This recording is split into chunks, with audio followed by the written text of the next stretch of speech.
Récupérer entre 2 rounds, c'est compliqué, hein. Non, on est bien d'accord. Mais là, je vais vous donner quelques pistes pour réussir à le faire. Bonjour à tous et bienvenue pour une nouvelle vidéo du blog Corps et Esprit Martial. Aujourd'hui, on continue la vidéo de la semaine dernière où on a vu des exercices pour améliorer votre cardio spécifique à une durée de round. Aujourd'hui, on va voir en fait comment récupérer dans le temps de repos. Et oui, parce que c'est pas quelque chose d'évident de réussir à récupérer sur le temps de repos. Bon, vous le voyez bien, je viens de finir l'autre séance, hein, je ne me suis pas changé, je vais pas faire semblant, j'enchaîne les deux vidéos pour pouvoir être un peu plus tranquille en vacances et pouvoir enchaîner et surtout monter des interviews d'avance. Et en parlant d'interviews, vous êtes sûrement au courant qu'on a fait une interview pour le superbe magazine Yashima, une interview de Jacques Tapol qu'on a aussi interviewé pour la chaîne, que vous retrouvez, dont vous retrouvez les interviews hein, juste là-haut. Et donc, on vous fait gagner un deuxième magazine. Pour ça, c'est très simple. Vous pouvez commenter l'article et la vidéo donc, qui est maintenant. Vous avez jusqu'au samedi, et si vous mettez un commentaire sous la vidéo et sous l'article, bien entendu, vous doublez vos chances d'obtenir ce très beau magazine avec Frank Ropers, avec des interviews, un thème central sur le Shisei qui est passionnant. Donc voilà, n'hésitez surtout pas, on vous l'enverra par la poste. Si vous voulez savoir un peu plus sur ce magazine, on a fait un teaser juste là-haut. Bon, c'était cool, allez, à la prochaine. Ah non, mince, vous pouvez aussi télécharger les e-books, donc les 3 e-books d'experts avec Jean-Charles Juster, Léo Tamaki, Lionel Froidure, plein de gens, Philippe Gallet, Richard Folny, de Tom Duquesnoy, plein de personnes passionnées qui vous donnent leurs conseils pour progresser et améliorer votre pratique, vous l'approprier. Et vous avez bien entendu aussi notre méthode de souplesse dédiée aux arts martiaux pour éviter de vous blesser et vous permettre de progresser. Tout ça, c'est en lien juste en dessous. Et maintenant, on arrête de déconner et on attaque le thème du jour qui est comment optimiser votre pose. Bon, pour que ce soit bien clair, hein, on parle ici de sport de combat, d'une discipline où bien sûr tout est organisé, tout est clair à l'avance, on sait combien de temps de pause on a. C'est dans un schéma bien particulier, comme la séance que vous retrouvez là-haut de la semaine dernière, où on disait c'est un round qu'on prépare, etc. C'est quelque chose de vraiment spécifique. Ce n'est pas une critique quand je dis ça, bien au contraire. C'est très bien de s'entraîner selon certaines règles, ça permet de mettre de l'intensité, etc. C'est bien de faire plein de choses différentes.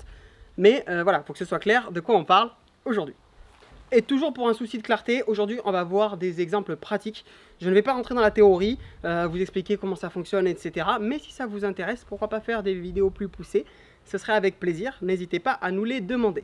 D'ailleurs, globalement, vous trouverez beaucoup d'astuces sur la playlist qui est celle qu'on a faite sur la prépa mentale, où il y a les routines, la visualisation, plein d'exercices que vous pouvez utiliser et qui vous seront très bénéfiques. Mais bon, globalement, on peut dire que faire le malin comme José ou partir se reposer au bout, c'est pas une bonne idée. Pause bleue, sauf pour le pause bleu, ça c'est bien.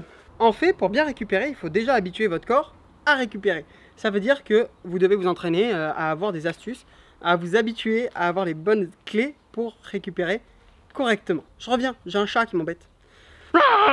Problème réglé. En fait, pour bien récupérer, il faut habituer votre corps à récupérer. Donc, ne pas avoir d'astuces, ne pas avoir de clés, c'est pas forcément la bonne solution. Alors, je vais vous donner quelques astuces. Ce ne sont pas les seules. Ce sont peut-être même pas les meilleures selon les personnes. Mais voilà, je vais vous donner celles que moi j'aime bien utiliser. Et celles en tout cas, quand quelqu'un découvre les combats, c'est celles que j'utilise en priorité. Et tout ce qu'on va faire aujourd'hui, vous pouvez très bien le faire durant votre temps de repos des exercices de la semaine dernière. Ça sera très complémentaire. Exercice numéro 1, très simplement, respirez calmement. Donc, forcez-vous à prendre 5 respirations les plus lentes possibles. Vous allez arriver, vous allez peut-être être à court de respiration, donc...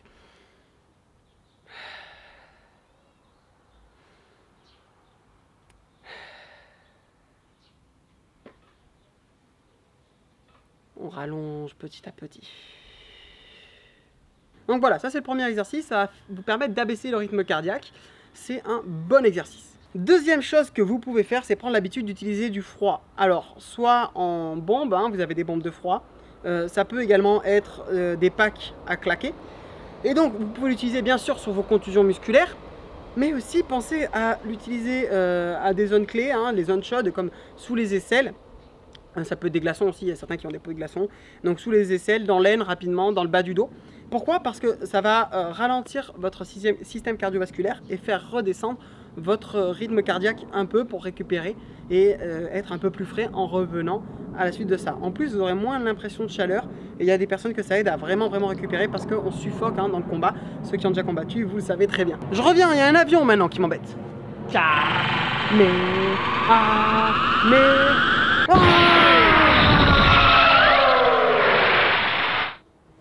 voilà. Alors, troisième chose, c'est de pas forcément être passif. Il y a des personnes, être passif, ça leur permet pas de récupérer. Moi, je sais que je suis plutôt du genre, voilà, à bouger un peu, à aimer, alors soit marcher, soit... Après, ça dépend de la violence du combat, hein, ça dépend de beaucoup de choses, bien entendu. Mais juste marcher légèrement, pas m'asseoir et peut-être faire quelques étirements, hein, vous voyez, comme ça, ici, aller chercher le quadri, voilà, pourquoi pas les ischios, voilà, enfin, tranquillement, on ne cherche pas l'amplitude, juste pour récupérer, permettre une meilleure oxygénation et voilà, juste rester un peu actif, ça peut être aussi une très bonne solution. Et dans la même idée, si vous buvez, ne buvez pas trop, hein, c'est une mauvaise idée, vous allez vous sentir lourd. Moi je dis en général pas plus de 3 gorgées. En fait souvent ce qu'on a, c'est qu'on a du sel plutôt dans la bouche. N'hésitez pas à vous rincer la bouche aussi, hein, à juste rincer et puis recracher éventuellement si vous en avez la possibilité.